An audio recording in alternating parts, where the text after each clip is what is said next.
bienvenue à vous dans votre émission Ma famille, ma vie. Nous sommes le mardi 17 octobre 2023. Nous sommes en direct, vous regardez Canal Algérie, c'est jusqu'à 11h30. Alors aujourd'hui, dans votre émission Ma famille, ma vie, nous allons parler de l'art, l'importance de l'art dans l'éducation et tout le bien-être qui peut apporter, le bien-être mental, émotionnel et tout ça. Pour cela, j'ai le plaisir et l'honneur de recevoir Madame Faiza Noura qui est psychologue, clinicienne spécialiste en art-thérapie et aussi Monsieur Karim Sergoua qui est artiste et enseignant à l'école supérieure des Beaux-Arts.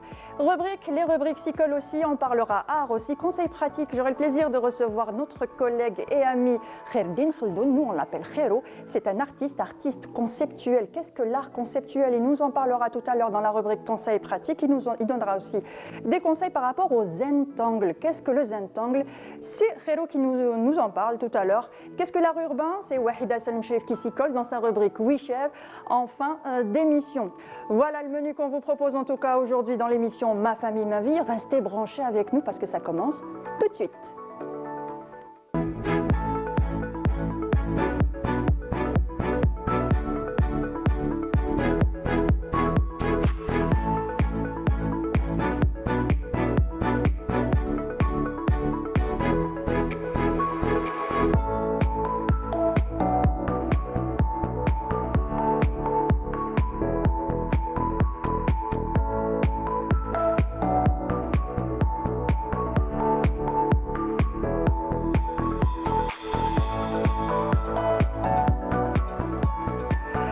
À travers l'art, nous pouvons toucher l'invisible, donner forme à l'impensable et dans ce processus, nous découvrons la magie qui réside en chacun de nous. Le thème du jour aujourd'hui, c'est l'art au cœur de l'éducation et pour cela, j'ai le plaisir et l'honneur de recevoir Madame Faiza Noura. Vous êtes psychologue clinicienne, spécialiste en psychologie de la santé et art-thérapie. Bonjour et merci d'avoir accepté notre invitation. Bonjour Mounia, je vous remercie aussi pour l'invitation.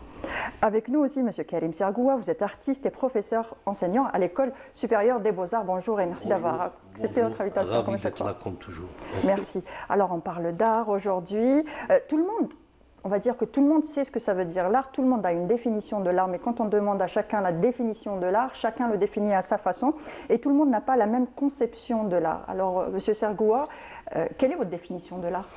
En fait, moi, je n'ai pas de définition scientifique ni technique, oui. Mais moi, j'ai une définition émotionnelle où je dis que l'art est en nous, l'art c'est nous, l'art on le respire, c'est notre oxygène, à tous, hein, à tous par les artistes, à tout le monde, et que l'art est autour de nous, il est constamment présent. C'est cette chose-là qui fait qu'on sourit, qui fait qu'on est heureux de voir une couleur ou qu'on est triste de voir une autre couleur. Et voilà, donc c'est ça l'art en fait, c'est ce contact qu'on a avec les gens, avec les lieux, avec la nature, avec tout. Voilà. Il faut le voir déjà. Il faut le voir et le ressentir. Voilà, oui. Il faut le voir et le ressentir. C'est pas toujours évident de voir l'art justement dans un objet, dans un paysage, dans un mouvement, dans tout quoi, dans un contexte aussi. Il faut, on va dire qu'il faut avoir l'œil pour ça ou non? En fait, nous avons tous l'art en nous, oui. Quel que soit. Depuis le plus jeune âge, on commence à voir le bébé qui, il arrive à suivre les couleurs, il est attiré par des couleurs. Et là, on remarque que l'art, il est partout et tout âge. À tout âge et partout, en fait. Est-ce qu'on perd avec le temps? Est-ce qu'on perd cette naïveté qu'on a quand on est enfant? Quand on est enfant, on est émerveillé partout. Quand on regarde un paysage, quand on dessine, quand on crée, quand on fait quelque chose, quand on touche à quelque chose, on a des émotions, on ressent des choses. Mais avec l'âge, est-ce qu'on perd justement cette sensibilité? On ne le perd pas, je pense que c'est juste qu'on l'ignore. Il est là, mais on l'ignore. On l'ignore. Oui. Ça se désactive, c'est ça? Oui, oui, mais c'est là aussi l'intervention de l'environnement direct de l'enfant, disons. Les parents, l'école, la rue, tout ça influence l'enfant et on bada à chacun comment qu'il développe ses capacités créatrices. Vous donnez à un gamin de 2 ans, de 3 ans un crayon, une feuille, il ne va pas vous écrire une rédaction, il va vous dessiner. Tout de suite, il va dessiner quelque chose qu'il imagine, qu'il rêve. Donc l'art est une expression naïve aussi, enfantine, mais elle est là, elle existe. Ensuite, elle se développe, chacun la développe à sa façon jusqu'à maturité. Voilà. D'accord. Alors, en quoi l'expression artistique peut-elle contribuer au bien-être mental et émotionnel de chaque individu au quotidien? En fait, il y a le processus de création en lui-même. Le processus de création, il va nous développer beaucoup c'est-à-dire le côté cognitif. Par exemple, pour les enfants, la mémoire à l'école, la mémoire, la concentration. Il y a aussi l'apprentissage. On peut apprendre aussi avec des arts, des couleurs, pour motiver en fait l'enfant à apprendre. Parce que pour lui c'est un jeu, c'est une création et ça motive aussi, ça met en action et ça active aussi tout le système de plaisir, comme on dit, le système de plaisir. Le côté neurologique, si on prend par exemple, on a la sécrétion de dopamine qui est impliquée dans les mouvements, le fait de faire un mouvement comme ça en dessinant, et c'est une molécule justement déficitaire chez la maladie de Parkinson. Il y a la sérotonine aussi, qui est un antidépresseur, un bon antidépresseur. L'endorphine par exemple, soulager la douleur, on peut aussi l'utiliser avec les malades et quand il y a une douleur pour gérer la douleur, ça remplace aussi quelque part la morphine. Et puis on a l'adrénaline aussi et le cortisone, un effet plutôt relaxant ou plutôt tonifiant en même temps. Voilà, donc c'est déjà tout ça, puisque nous avons déjà en nous ce côté chimique et physiologique, pourquoi ne pas l'utiliser? C'est comme avoir des médicaments intrinsèques en fait. Voilà. Donc on a notre remède en nous déjà, il faut savoir l'utiliser. Exactement, tout à fait. Et quand on parle d'art, on ne parle pas forcément que de dessin ou que de peinture. L'art, c'est vaste. Oui, tout à fait. Il y a la musique, il y a la sculpture, il y a le volume. Il y a l'écriture aussi. Oui, l'écriture. L'écriture, c'est très important. Mais le dessin, c'est en premier lieu, c'est le dessin. C'est le dessin qui prime, le dessin à la couleur, sont d'une importance capitale. On a eu le plaisir et la chance de travailler, de faire des workshops dans tous les milieux hospitaliers d'Alger, là où il est d'Alger, et ailleurs aussi. Plus de 52 centres médicaux, dans les milieux carcérales, dans les milieux de jeunes et tout. Et on a vu que le dessin et la peinture était présent et que l'expression brute, l'expression naïve, l'expression vraiment sincère est là. Donc c'est des chefs-d'œuvre, enfin c'est des chefs-d'œuvre, c'est des œuvres qu'on peut classer, qu'on peut exposer, qu'on peut montrer facilement. Donc il est là. D'accord. L'art est présent partout justement. Et est-ce que chaque forme d'art a on va dire que c'est une sorte de soin à une certaine pathologie, ou ça dépend? On va dire que chaque sorte d'art a la personne qui peut le maîtriser ou qui le sied le plus. Tout à fait, oui. En premier lieu, quand on reçoit par exemple un individu qui veut faire l'art-thérapie, c'est-à-dire c'est une médiation à partir de l'œuvre artistique, on essaye de ramener cette thérapie en fait à l'individu et on cerne déjà ce qu'il a comme problème, il nous raconte ses besoins et là on essaye de créer, de trouver le remède exact. On peut mélanger le tout. Musique, art, comme musique et dramathérapie, qui est le théâtre, l'écriture aussi, comme le disait M. Sergois, l'écriture qui est très thérapeutique. On peut prendre par exemple l'écriture pour une dame en fin de vie, qui est là en fin de vie, qui peut écrire son histoire et laisser comme mémoire pour ses petits-enfants. C'est magnifique, on a essayé déjà ça, c'était magnifique. Et elle a pu s'exprimer et en faisant même des dessins à côté, c'était comme des caricatures qu'elle dessinait. Elle avait en même temps le côté thérapeutique du dessin et de la peinture et en même temps l'écriture. Elle a laissé des histoires à ses petits-enfants et ses enfants. Elle a pu s'exprimer aussi. Chose qu'on ne sait pas faire aussi chez nous, c'est qu'on ne nous apprend pas à s'exprimer dès le petit âge. Et là, avec le temps, on s'exprime et arrivé à un certain âge, on se dit oui, on a besoin de s'exprimer. Et l'art, ça nous permet de s'exprimer. Justement. Alors on parle aujourd'hui on parle d'art, l'art au cœur de l'éducation. Si vous voulez participer à l'émission, nous poser des questions ou témoigner, une seule chose à faire, nous appeler au numéro qui s'affiche juste en bas de votre écran, le 021 23 98 91, le 021 23 98 91. Alors on a dit qu'il y avait plusieurs formes d'art. On va dire que l'écriture, c'est pour une thérapie pour quel mal, on va dire, pour quel... le fait de s'exprimer. Voilà. De C'est une faire personne qui n'a pas l'habitude symboliser. de s'exprimer, qui a plus l'habitude d'intérioriser. Exactement, tout. de réprimer. Oui. De réprimer. Justement, si on prend l'exemple, par exemple, du cancer, par exemple, dans la psychologie de la santé, on dit que le cancer, ça peut être aussi le fait de réprimer ses émotions. Il y a le profil du type C, et justement, c'est une personne qui a tendance à être très gentille, qui réprime ses émotions, et au contraire, à l'intérieur, c'est un volcan.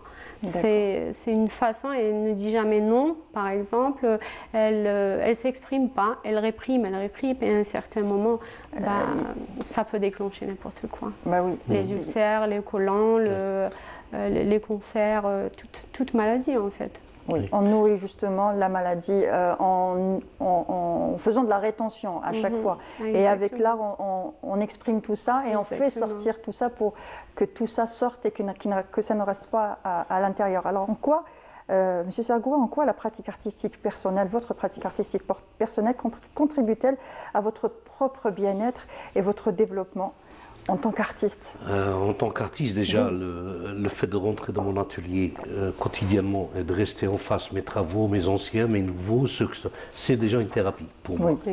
Alors, et ça dépend aussi du quotidien, ça dépend de ce qui se passe, de ce qui se passe chez nous, mais de ce qui se passe à l'étranger, les télés, les images, les musiques, tout. On est inspiré par tout et influencé par tout. Mais ce que je peux vous dire, c'est qu'en sortant de l'atelier, que je travaille pas, que je peine ou je peine pas, je dessine ou pas, je sors un tout petit peu plus soulagé parce que je viens de laisser quelque chose. Et ça s'emmagasine jusqu'au moment où ça se crache, disons, sur des supports. D'où le début d'une nouvelle série, par exemple, vivre des moments émotionnels forts, tels que des crises, tels que des maladies, tels que la pauvreté, voire des gens comme ça, font qu'on va tout de suite se décharger sur un support, décharger ce taux émotionnel assez fort. Moi, j'aime bien donner un cours aux Beaux-Arts, et je le donne aussi dans différents workshops. C'est ce que j'ai appelé moi Tcherbish Art, apostrophe art. C'est un moment de distraction, mais c'est un moment artistique très fort où on obtient des résultats toujours positifs, jamais négatifs. Et c'est vraiment directement de la transcription des émotions qui deviennent graphiques. C'est important. Et émotionnellement, ça joue beaucoup. Vous voyez le visage des gens qui font ça. Déjà, le visage change, on devient rouge, on devient des yeux larmoyants, des fois on sourit parce qu'on ne croit pas ce qu'on fait, et pourtant c'est des exercices de 3-4 minutes. Le dessin automatique est aussi là, il règle tous les problèmes, toute l'énergie qu'on a ressort comme ça sur une feuille, et surtout si on est dirigé, donc ça donne des... Moi je suis très content parce que on est souvent contacté, mais là je suis très content, grâce aux réseaux, c'est plein de choses aussi, c'est qu'il y a énormément de cabinets justement d'art-thérapie à travers le territoire national. Il y en a à Tabarasset, il y en a à Batna. Je pense à Dembri, Madame Dembri qui fait des choses merveilleuses entre Batna et Bousmaïn, qui a un cabinet d'art-thérapie, qui est diplômé de l'école, qui est psychologue et diplômé de l'école des Beaux-Arts d'Alger, de Batna et d'Alger. Donc voilà, donc elle utilise tout ça pour ses consultations, disons, mais ça marche très bien. Et je vois que même dans le studio de Canal, il y a un dessin d'enfant, c'est très bien là. Donc voilà, donc voilà, il y a de belles choses et il y a le dessin d'enfant qui est là, donc c'est d'une importance capitale. Voilà. C'est très important et justement ce que je vous propose tout de suite, c'est de suivre un micro-trottoir de notre journaliste Leïla Ben Aïcha et on revient tout de suite après.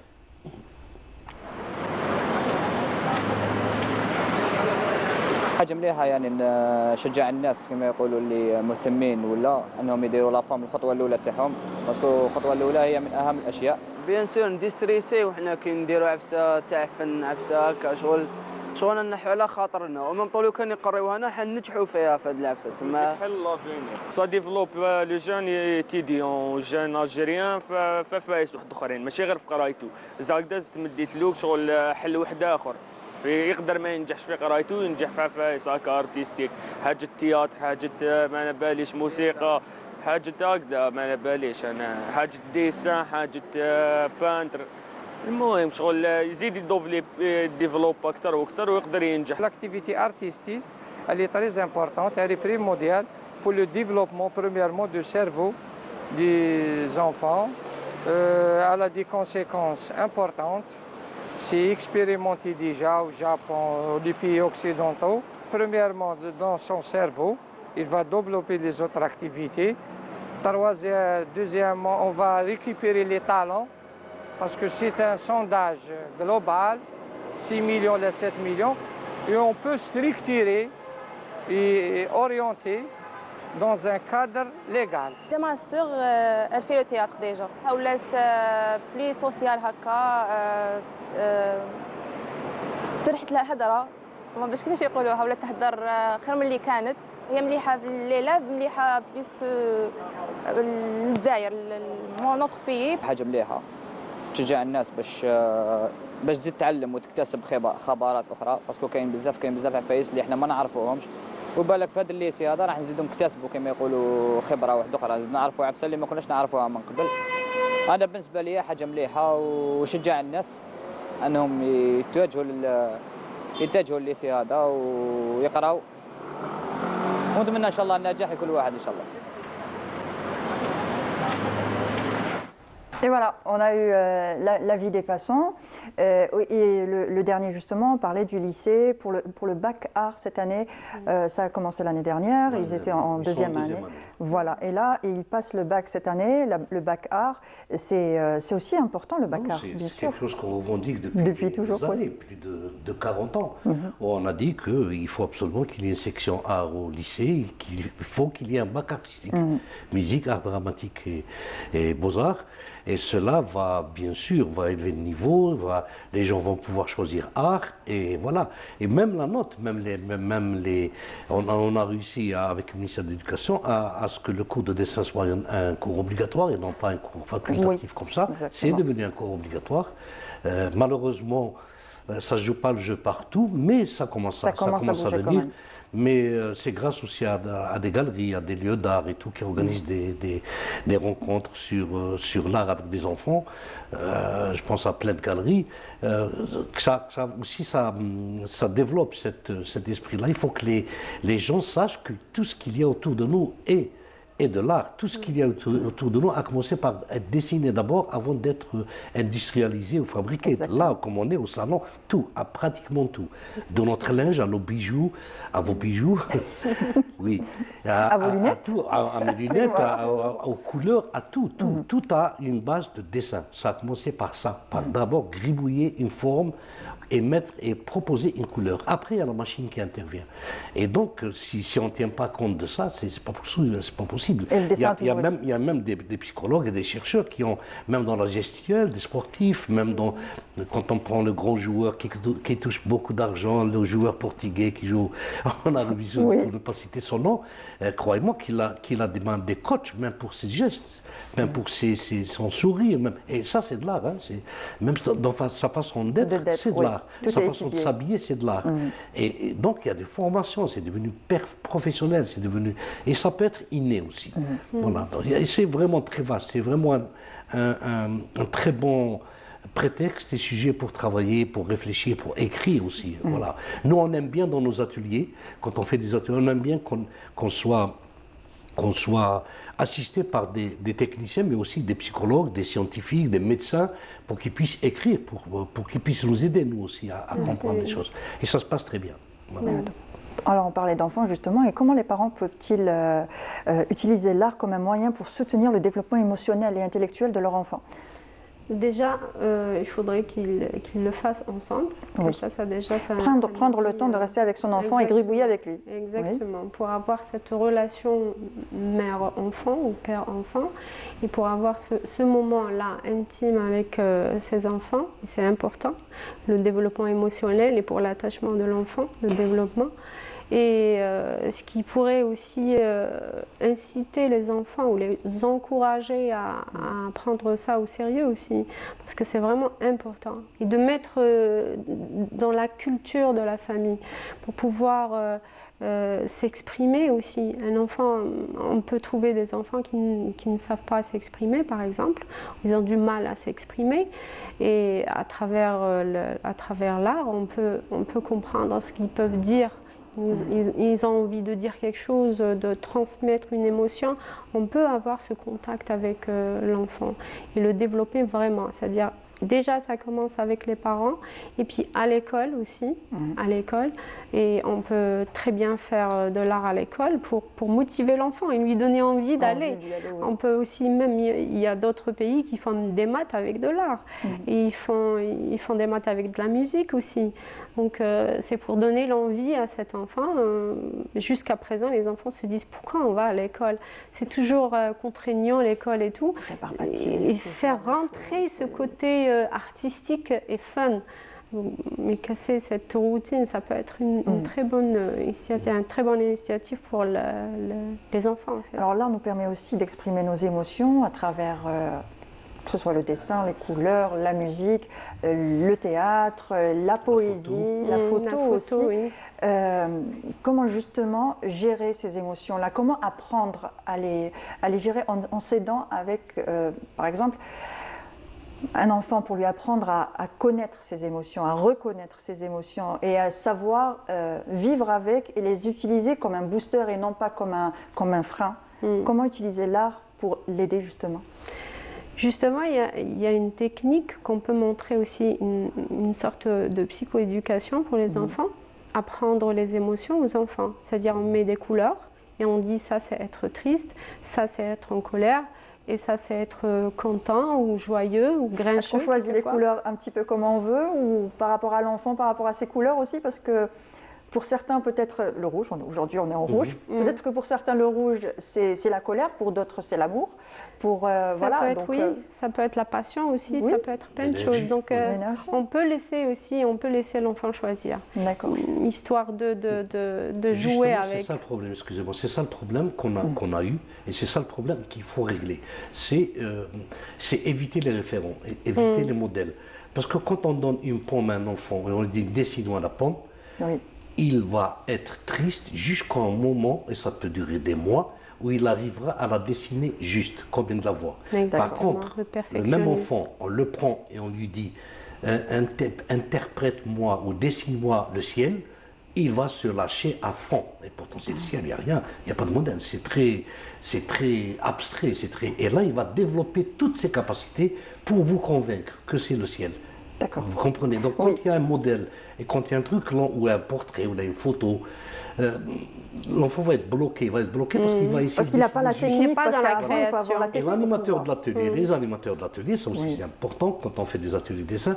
Nous, on revendique la formation de ces ne peut pas faire un atelier de dessin ou de peinture n'importe qui. C'est quelqu'un qui doit avoir les bases du dessin, du crayon, des contrastes, de l'histoire de l'art, des exemples à donner. Donc l'enfant aussi, c'est-à-dire que ce qui était un amusement va devenir quelque chose de très sérieux.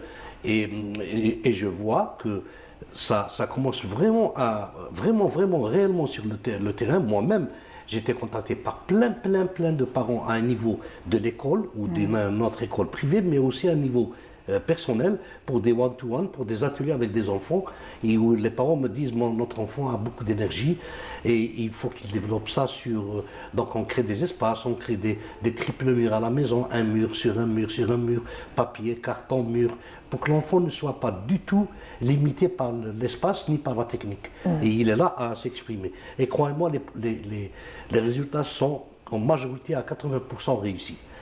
Mentalement, scientifiquement, même pour les enfants malades, c'est la même chose.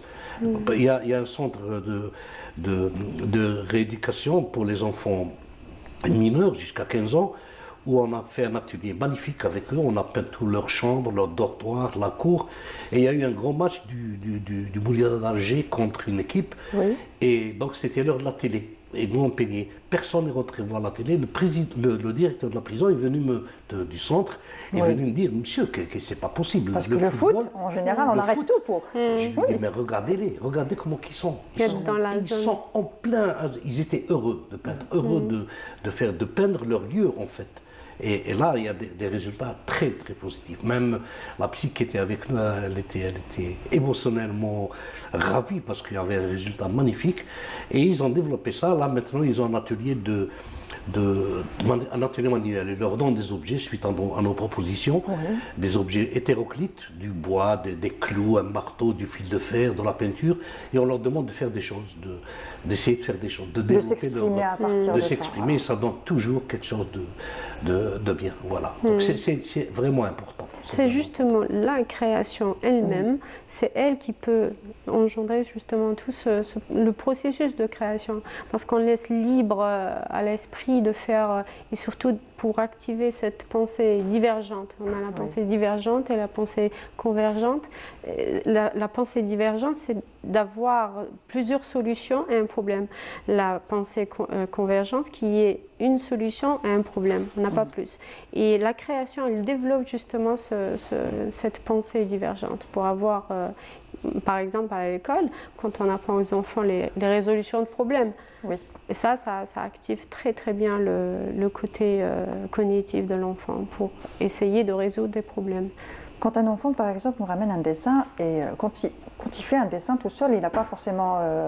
quand il nous ramène un dessin et puis qu'il nous dit « voilà, j'ai dessiné ceci », on a tous tendance à dire « oh, c'est magnifique, oh, c'est beau », et on s'arrête là. Est-ce qu'on devrait dire « oh, c'est beau » et puis après « voilà », ou est-ce qu'on pourrait plutôt essayer de développer aussi son imaginaire en lui disant qu'est-ce que tu veux dire par là? J'ai pas compris, de m'expliquer ce que tu as essayé de dessiner ou autre chose pour le laisser s'exprimer et dire ce qu'il a couché sur le papier. Ah oui, oui, tout à fait. Ah oui. Moi, ce qui me poser la concerne, question je parle beaucoup même plus de comment. dualité. Je lui dis, moi j'ai fait beaucoup de formations et tout, mais je ne suis pas arrivé à ce résultat. Comment tu as fait pour avoir ça? Comment tu fais? Parce que voilà, je vais vous donner un exemple très clair. La fête de l'enfant. La fête de l'enfant, le 1er juin, ça fait plus de 20 ans. Il y a une grande fête sur Alger. Et le siège, c'était le palais du peuple. Et on nous a demandé de faire membre du jury pour un dessin d'enfant. Et il fallait primer un gamin pour reproduire son petit dessin sur un immense panneau sur la place Addis Ababa. Il y avait Dylan, il y avait Jawad Gassouma, il y avait Nassib, il y avait Fethi Bouraïou, et moi on était 5 sur ce projet. Croyez-moi, on a eu beaucoup de problèmes pour reproduire ce dessin-là et l'agrandir. Pourquoi? Parce qu'on a scanné et tout et on commençait à voir que l'enfant n'a pas fait un dessin. Il a fait des dizaines de dessins. Il effaçait, il refaisait, il effaçait, il refaisait. Et donc ça a créé, quand on a grandi, ça a créé plein de graphismes comme ça. Et quand l'enfant nous voyait faire ça, on l'a fait participer. Il n'y croyait pas, il a dit c'est pas possible. C'est un enfant de 5 ans, voilà. C'est très compliqué, mais c'est très beau aussi. C'est très beau. Oui. Vous voulez intervenir par rapport au dessin, au fait de... Oui, ben, par exemple, dans l'art-thérapie, il y a plusieurs courants, en fait. Il y a l'art-thérapie classique qui essaie d'interpréter, d'utiliser l'œuvre créative, l'œuvre créée par l'enfant ou par la personne, ça peut être même n'importe quel âge, en fait, et pour interpréter le dessin.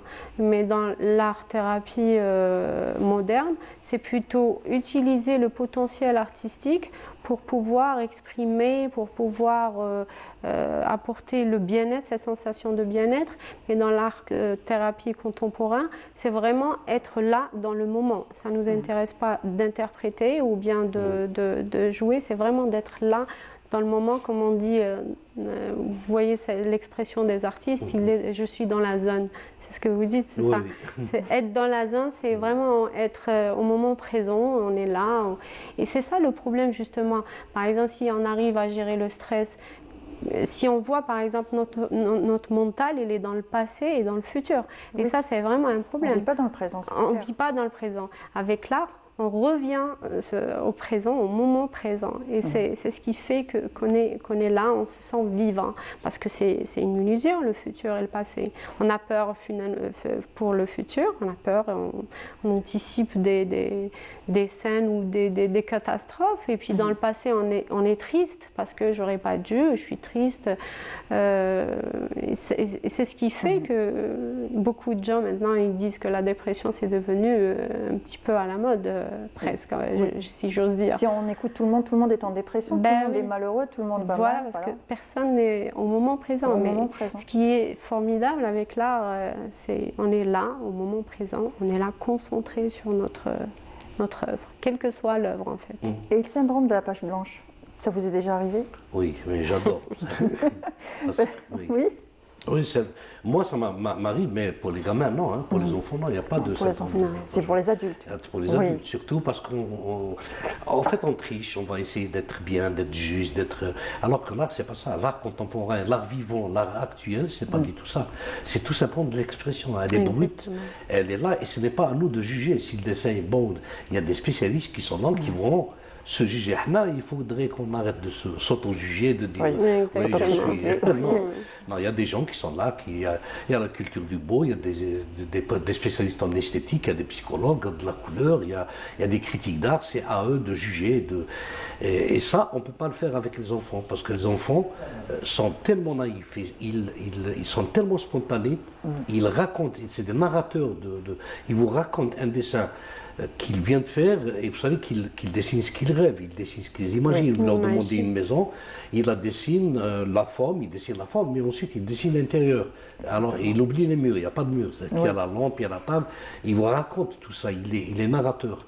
Et il y a aussi quelque chose d'autre, parce que vous avez parlé de quelque chose de bien tout à l'heure, quand on leur dit oui, c'est bien et tout, c'est beau.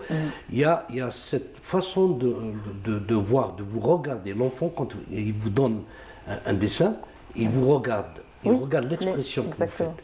Et si vous faites une grimace autre, il sera un peu bousculé. Non, mais il y en a plein qui vous expliquent. Ils disent non, c'est pas ce que tu penses, alors que j'ai rien dit. Non, c'est les meilleurs observateurs. C'est les meilleurs observateurs. Et moi, ce que j'aime dans les moments de création, dans les ateliers, ce n'est pas le début où il y a plein de hamad, c'est pas à la fin où les gens sont contents, mais de terminer, mais de montrer le travail, c'est pendant la création. Pendant la création, à un certain moment, il y a du bruit et tout, mais à un certain moment, il y a un moment et un silence qui est presque spirituel, qui est là, vous n'entendez que le crayon, ou que la touche d'eau, le pinceau avec le bocal, et là c'est un moment de création très profond, très profond, et c'est à ce moment-là, nous, qu'on enregistre, qu'on filme, qu'on garde pour nous, pour des études et tout, c'est un moment de folie, quoi, de folie artistique, je veux dire, de bien-être. De bien-être. Ça fait du bien le dessin, et l'art est aussi un moyen de préserver et de transmettre la mémoire, l'histoire. Il faut justement coucher tout ça, laisser une trace pour le futur, pour les prochaines générations. Ça a toujours été fait, avec les gravures rupestres aussi. Oui, exactement. Madame parlait tout à l'heure des mémoires d'une vieille dame qui racontait. Moi, j'ai une amie qui est designer, qui est très connue sur Alger et en Méditerranée. Elle travaille beaucoup dans le cadre justement de transcription des mémoires, mais c'est pas écrit. Elle c'est plutôt des dessins, des dessins, des petits films, des photos. Elle discute avec les personnes âgées. Et eux ils discutent avec elle, c'est enregistré, donc il y a déjà l'enregistrement des mots et tout.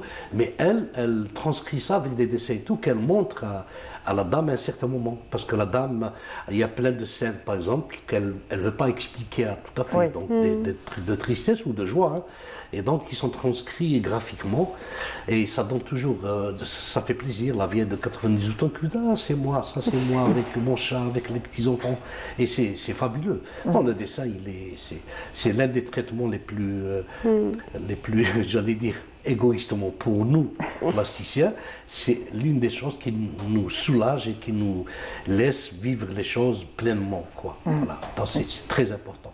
Voilà. Oui, vous voulez intervenir?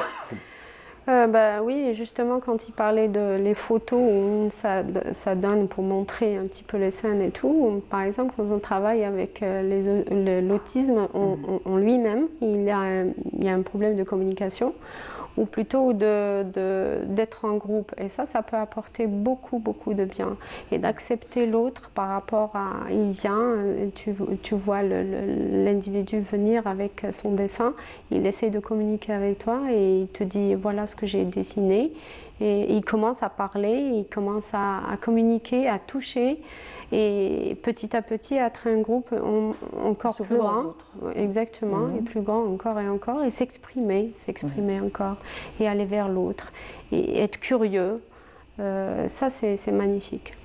Alors comment voyez-vous l'avenir de l'art et son rôle dans la vie quotidienne et l'éducation?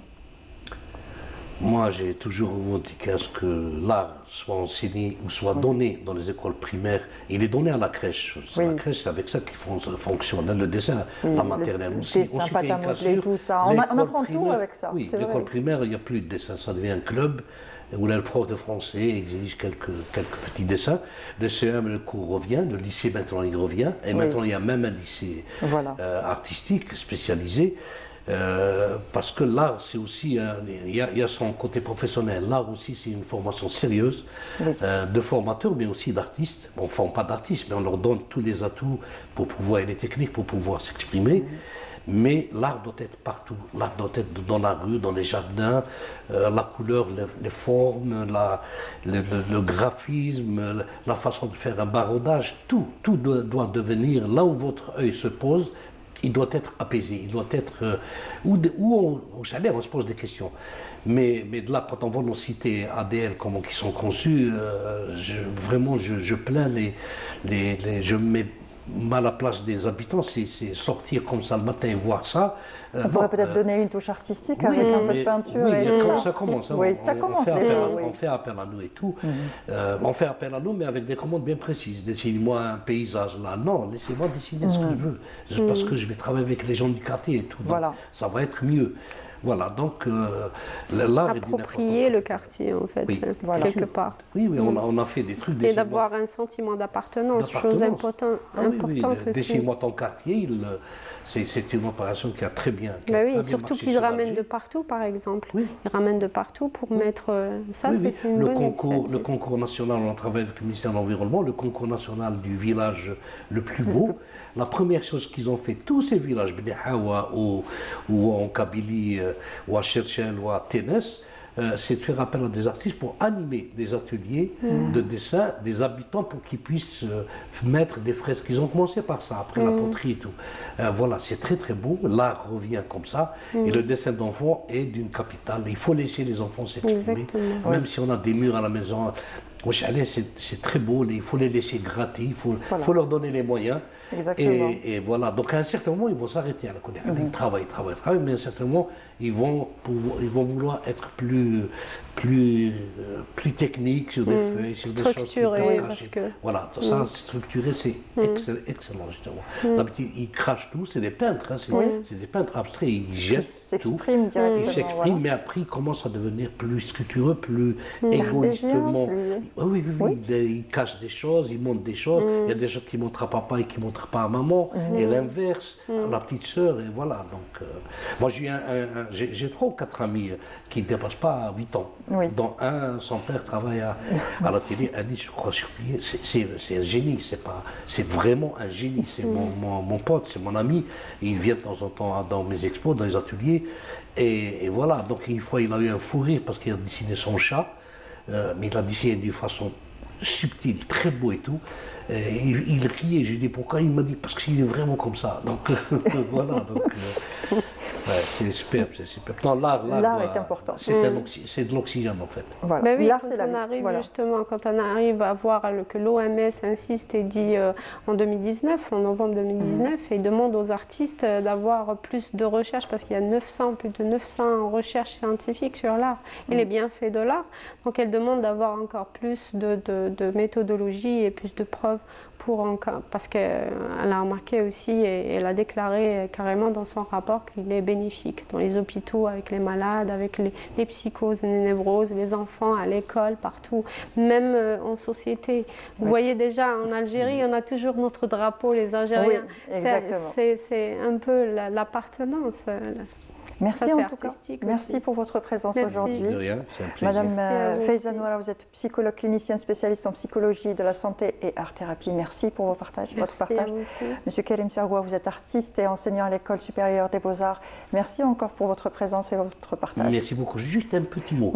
Par rapport au Corona, par rapport aux 2 ans de Corona, on a fait plein d'ateliers qu'on a appelés, j'ai oublié le nom, Tcherbish Arb et aussi par rapport au Corona, et ça a donné des confinards, voilà, confinards, et ça a donné des choses superbes grâce à l'art. Les Italiens ont commencé par la musique des fenêtres, et c'est eux qui ont commencé, ensuite il y a eu le monde entier, et voilà comment l'art a pu rendre cette maladie plus acceptable. Voilà, exactement. L'art, c'est la vie, tout simplement. Et tout de suite, nous passons à la partie rubrique.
Retour sur le plateau de Ma famille, ma vie, place aux rubriques maintenant. On a le plaisir d'avoir avec nous Kherdin Kheldoun. Khairou, bonjour. Bonjour, bienvenue à toi dans l'émission. Merci beaucoup Leslie, merci pour l'invitation. Mais c'est avec un très grand, un immense plaisir, surtout parce que c'est avec toi qu'on a commencé. Oui, c'est un plaisir de retrouver le plateau. Voilà. C'était pendant le Covid, on en parlait déjà tout à l'heure, pendant le confinement, et on faisait de l'art justement. Ça nous a permis de penser à des concepts adaptés à la pandémie, à la période. Exactement. Et on se détendait avec de l'art, on faisait des activités manuelles pour les enfants, c'était très agréable. C'était ludique, mais c'était très intéressant aussi pour nous, étant adultes. Exactement. Wahida Selim Chef est avec nous aussi. Bonjour Wahida. Ça va Très bien, merci. Je suis très contente de retrouver Kherdin. Oui. On a fait 2-3 passages télé ensemble. Exactement. Et quand on va Kherdin, on va parler d'art et c'est passionnant, ça nous passionne tous. Parce qu'il faut savoir que Mounia, toi aussi, tu es concernée quand on parle d'art. Toi aussi, Wahida. Oui. Donc le trio. L'art nous parle à tous, exactement. Oui. Et on commence tout de suite avec conseils pratiques. Pratique, c'était un jingle artistique pour toi, parce que tu es quelqu'un d'artistique. Alors, artiste conceptuel, je l'ai dit tout à l'heure. Qu'est-ce que c'est au juste? Comme ça, après, on va continuer avec les concepts pratiques. Alors, artiste conceptuel, c'est un artiste qui est inconsciemment, spontanément, il va vers des concepts où il décortique des situations, des états d'esprit, des phénomènes. Et il fait une recherche. Donc aujourd'hui, l'artiste part vers la recherche, les programmes d'incubation et tout. Et il essaie de présenter quelque chose au public avec un texte, une démarche artistique, où il explique sa démarche, où il explique un petit peu sa vision et comment il voit les choses, sans porter de jugement, bien sûr. Voilà. D'accord. Et quand on est artiste conceptuel, on ne fait pas forcément que de la peinture. Non, pas forcément. On peut faire... Qu'est-ce qu'on fait au juste? Alors, à vrai dire, il y a plusieurs médiums Oui. à travers lesquels on peut faire passer des messages. On a la photographie, on a la sculpture, on a. Après, c'est au feeling, c'est au besoin aussi. C'est ça de l'art conceptuel. À vrai dire, c'est le besoin. On voit que dans cette démarche, on a besoin de la vidéo, donc on opte pour la vidéo. Le côté esthétique n'est pas négligé, mais il n'est pas non plus le plus important dans une œuvre artistique qui essaie de provoquer le public, les gens qui viennent, qui visitent les expositions, pour, à vrai dire, provoquer un débat. Mais bien évidemment, je redis ce que j'ai dit tout à l'heure, on n'est pas dans le jugement par rapport à une situation, à une société quelconque. Voilà. Exactement. Alors, il faut aussi savoir que tu donnes aussi des cours avec les enfants, Oui. tu accompagnes les enfants. Oui, c'est un plaisir. Voilà. Et comment que ça se passe? Ben écoute, Mounia, c'est d'abord une thérapie pour moi. Oui. Travailler avec les enfants, c'est avoir, à vrai dire, des réactions concrètes et réelles. Oui. Et on a des lectures à des œuvres, à des situations où c'est sincère et c'est naïf, c'est spontané. c'est spontané. Voilà. Et donc, on nourrit aussi notre subjectivité à travers le regard de l'enfant. Et donc, et c'est l'inverse qui se produit. Moi j'ai essayé d'accompagner des enfants par rapport à un enseignement d'art plastique avec un programme assez souple, parce qu'on n'est pas dans le côté académique qui pèse. Les choses ont changé depuis. Avant, on était peut-être dans la reproduction et tout, donc c'est ce qui est différent aujourd'hui. C'est plus technique quand on fait la reproduction ou quand on fait un portrait à base d'une photo ou quand on dessine, quand on demande à un enfant de faire une pomme, on en parlait tout à l'heure avec M. Sergoua. C'est plus la technique là. Enfin, personnellement, ma vision des choses, ce qui est technique n'est pas forcément de l'art. Je ne sais pas si vous êtes d'accord avec moi. Oui, c'est-à-dire que maintenant, on n'est plus dans la reproduction, on n'est plus dans le parfait, on est plus dans l'expression. C'est-à-dire que voilà, on n'est pas là pour... Parce qu'au final, c'est aussi le piège, on va conditionner l'enfant. Et du coup, ça devient la patte d'un adulte. Oui. Donc modelé à la façon vue par un adulte. Et ça, je pense, à mon sens, à moi, c'est quelque chose qui va peut-être conditionner, qui va canaliser l'enfant dans un processus un peu... Dis-moi, qu'est-ce on que est tu en vois? train de justement voir une image avec un ruban rose et c'est tu peux regarder, allez. Oui, voilà. alors, C'est une silhouette. Là, c'est ce que tu fais. Oui. Voilà. Là, je pense que c'est tout le monde qui m'a connu à travers cette série. Exactement. Donc, un bout d'Alger, un bout de fer, un bout d'Alger, un bout de moi. Oui. Là, c'est un concept photographique où j'ai inclus des figurines faites avec le fil de fer, carrément, Voilà. où c'est ludique, mais qui provoque et l'enfant et l'adulte à travers une situation, une mise en scène, comme ça, très souvent faite le matin. Et voilà, donc ça parle à la société, ça sensibilise. Là, c'est le cas de, par exemple, là, c'est le timbre. Oui. Ça, c'est le timbre, vous vous en souvenez? Oui.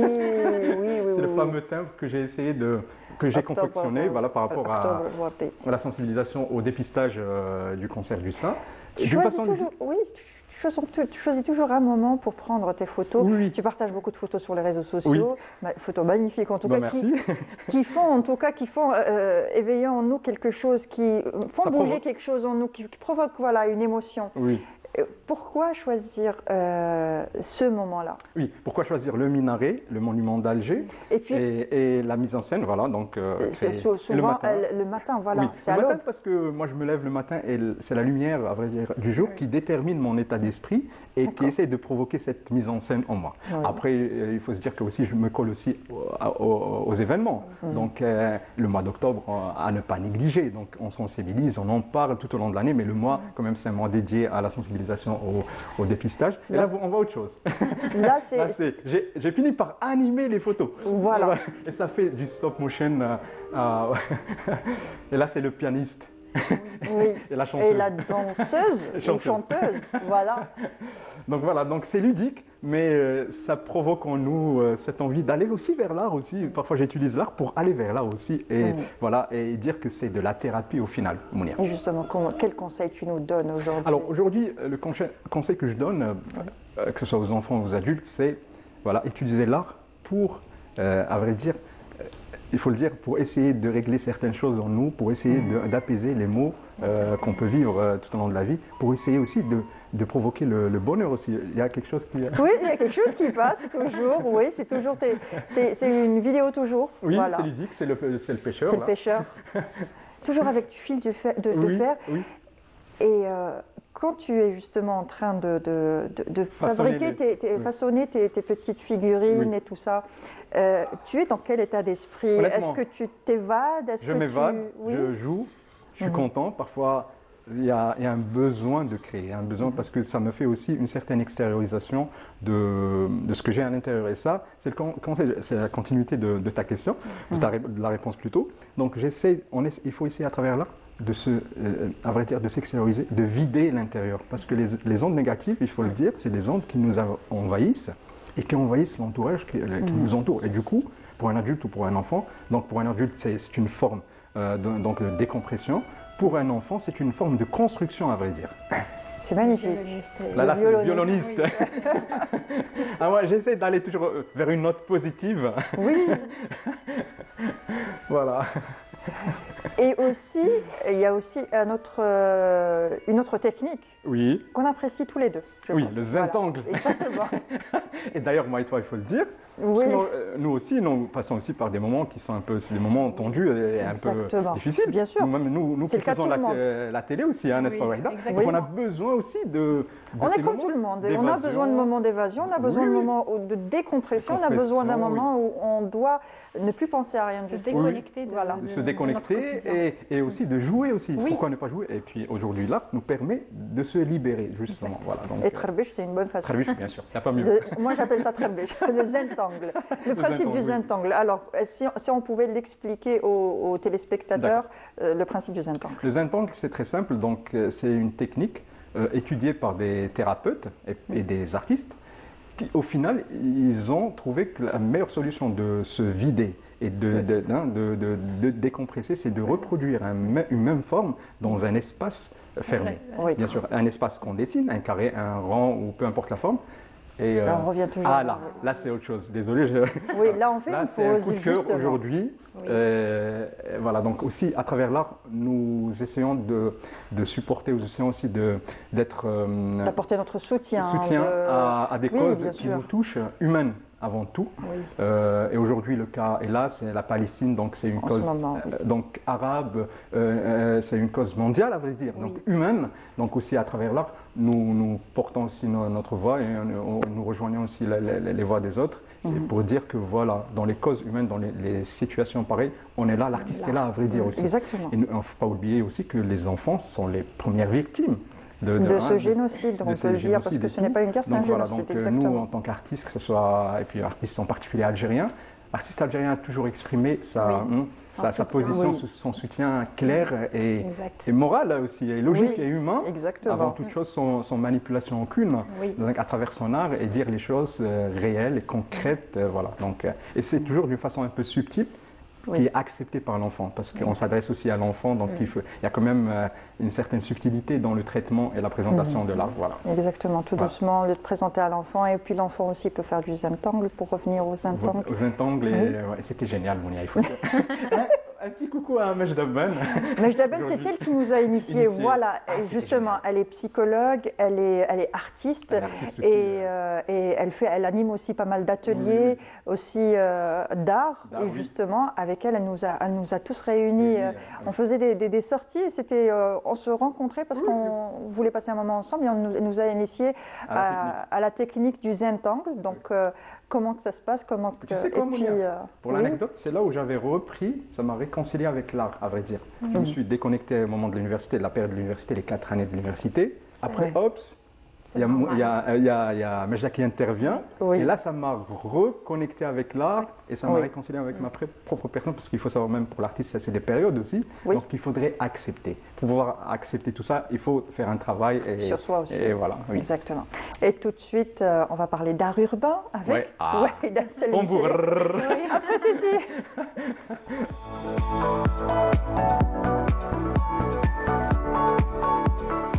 Alors Wahida, je te dis art urbain, je ne veux pas le dire en anglais parce que je ne veux pas qu'on se moque de moi, mon accent anglais est terrible, donc art urbain pour moi, ce sera ça. C'est pas grave, même moi de toute manière quand je le prononce, on dirait, j'ai toujours mon accent français, donc street art. Voilà. Voilà. Donc vous avez remarqué, ces 2 dernières années, nous assistons à l'invasion des murs de nos quartiers par des jeunes peintres en herbe ou même des professionnels dans les rues de toute l'Algérie. Donc vibrant au rythme d'une forme d'art audacieuse et captivante. Donc à travers les villes et les quartiers, les murs jadis anonyme, se métamorphose. Donc, dès qu'on passe, par exemple, d'une wilaya à une autre, on a une petite touche. Donc, chacun exprime l'amour de son pays, de son quartier, de son club sportif ou de son chanteur préféré, et même défendre des causes aussi. Donc, le street art englobe une multitude de formes d'expression artistique urbaine. Donc, vous avez remarqué, quand on passe d'un quartier à un autre ou d'un mur à un autre, il y a le style qui change et il diffère. Mais quand on n'est pas artiste, on ne s'y connaît pas bien. Même moi-même, j'avais du mal à les repérer. Donc aujourd'hui, je vais vous parler de quelques-unes des formes les plus courantes qu'on retrouve en Algérie. Donc on commence par les graffitis. Tout le monde connaît les graffitis. Ça a commencé comme ça en général. Voilà, exactement. D'ailleurs, c'est des tags. C'est des tags, c'est exactement ça. Ça a commencé par des tags, mais ça a évolué, si vous avez remarqué. Maintenant, ça devient de plus en plus beau. Donc, par exemple, voilà, là, on parlait des quartiers qui veulent marquer leur quartier à travers un club qui support. Exactement. Dès qu'on rentre, par exemple, dans un quartier bien précis, le quartier de Mouloudia, le CRB, le Alisma, et voilà. Donc, les graffitis, c'est des œuvres réalisées avec des aérosols ou des peintures murales qui peuvent être des lettres stylisées ou des images ou tout simplement des messages. Surtout en ce moment avec ce qui se passe avec la Palestine, on trouve de plus en plus de messages de soutien. Des slogans, exactement. Donc, avant, quand on a commencé, c'était avec des bombes aérosols. Maintenant, on utilise de la peinture pour faire des graffitis. De l'acrylique, à vrai dire, c'est de l'acrylique adapté aux conditions climatiques. Exactement. C'est des extérieurs. Donc ça, c'est intéressant. Voilà. On a aussi une autre photo de l'USMA, c'est un quartier. On ne peut pas parler de Mouloudia sans parler de l'USMA. Oui, et de l'CRB aussi. C'est pour ça que j'ai pris. Oui, il y en a tellement. C'est ce qu'on vient de me dire à l'oreille. Ça doit être une série, j'étais sûre. Il faut les citer quand même. Pour ne pas faire de jaloux. Voilà. La prochaine fois, on va faire une émission spéciale du club. On a les pochoirs aussi. C'est pour les personnes qui veulent faire rapidement leur tag. Donc, c'est des modèles réutilisables, utilisés pour créer des images répétitives sur des surfaces variées. Généralement, c'est des formes d'amour. C'est des personnes qui veulent transmettre de l'amour, de jolis messages. Donc, qu'est-ce qu'il faut? Allez, je vais vous faire deviner. À votre avis, il s'agit de quelle wilaya avec cette photo? Je ne vois pas très bien de là où je suis. Exact. Pourquoi? C'est simple parce qu'on a le symbole d'Oran. Exactement. Le lion. Le lion. Exactement. Exactement. Donc certaines wilayas utilisent des emblèmes de leur wilaya pour les reconnaître. Parce que vous avez vu, de plus en plus, on a des touristes qui visitent notre Algérie, ils partagent des photos. Et pour reconnaître les lieux, donc les touristes oublient de mentionner le lieu exact. Donc, ce qui fait que nos artistes, qu'est-ce qu'ils font? Ils essaient de déterminer le lieu facilement. Donc, on a aussi les fresques murales. On a vu ces dernières années, il y a de plus en plus d'artistes qui se regroupent dans un lieu. Bien sûr, il faut des autorisations pour faire des fresques murales. Généralement, on étudie la surface, les couleurs qu'il faut ou pas dans ce lieu. Donc, c'est des peintures murales souvent de grande envergure, réalisées à la main ou avec des aérosols qui couvrent une partie ou la totalité d'un mur. Et souvent, on a vu que c'est un collectif d'artistes qui s'associent pour le faire. C'est vrai. On a des stickers. C'est des images qu'on imprime. Souvent, c'est des collages. Voilà, c'est des collages. C'est des collages. Voilà, Tout simplement, ils les collent en fait un peu partout. Et on essaie de reconnaître l'artiste parce qu'il les met un peu partout. Exactement. Il y en a beaucoup, Il y en a beaucoup aujourd'hui qui prennent ce concept pour se faire connaître et c'est intelligent. Et ça embellit la ville. Voilà. Et puis, on se dit, tiens, je l'ai vu quelque part ce symbole ou cette image. C'est intelligent, c'est pertinent. Voilà. C'est très beau. Il y a les installations, et c'est ce que Regden aussi fait, je pense. Tu peux nous parler des installations? Bien sûr, une installation, c'est penser à un concept bien évidemment artistique et faire intervenir le public avec quelque chose qui a du volume, à vrai dire. Après, volume, on peut partir vers une vidéo et tout, mais c'est quelque chose qui fait réagir le public, donc c'est une installation interactive qui parle, qui provoque, à vrai dire. Et ça, c'est extraordinaire. Ça, exactement. On devrait en faire une installation de Canal Algérie. À l'intérieur de Canal Algérie, ça détend, et puis ça fait comme des team building, à vrai dire. Exactement. Quand on réunit les... Mais il faut réunir tout le monde et faire ça avec j'ai pensé à une fresque murale, pourquoi pas? Oui. Sinon, une fresque murale. Oui, exactement. Il y a aussi l'art au sol. Donc, des personnes qui font des petits dessins par terre. Avec des trempe-l'œil où on a l'impression que c'est 3D. Exactement. On a aussi, ça, c'est les pochoirs. Généralement, voilà, c'est pour faire rapidement. Et on appelle ça aussi des l'aérosol, stencils. Oui. en fait, ça s'est développé au point d'utiliser des pavés pour faire les dessins. C'est bien. Voilà. C'est cool. Donc, c'est des formes d'art qui existent, street art qui existent en Algérie. Et il y en a encore plusieurs Exactement. autres. On y reviendra avec du street art sonore, du street art avec des personnes, Vidéo. sans personnes, vidéo. En tout cas, il y en a beaucoup. Bien On sûr, finit avec on cette belle finit image. avec cette dernière image. Vas-y, Wahida. Voilà, c'est des tags. En ce moment, vous avez remarqué avec ce qui se passe malheureusement en Palestine, de plus en plus d'artistes s'expriment. Donc, on utilise des réseaux sociaux, les médias, mais aussi le street art pour dire qu'on soutient la Palestine, et exactement. que ce qui se passe en ce moment, le génocide qui se passe en ce moment, nous attriste tous. Prions pour que tout rentre dans l'ordre. Et ce qui est beau en Algérie, c'est que les artistes essayent de... On a hérité ça. Oui. Donc, vraiment, nos artistes ont toujours essayé de perpétuer cette tradition, de faire réagir le public à travers des tags ou un truc comme ça urbain. Et ça, c'est extraordinaire. Voilà. Alors, faites rentrer l'art, laissez l'art dans les rues et faites-le rentrer aussi dans votre maison, dans votre éducation. On a parlé d'art aujourd'hui. Merci, Kherdin. Merci à vous. C'est très agréable, comme à chaque fois. Très agréable, comme à chaque fois. Merci, Avec Wahida. plaisir, Mounia. C'était un plaisir aussi.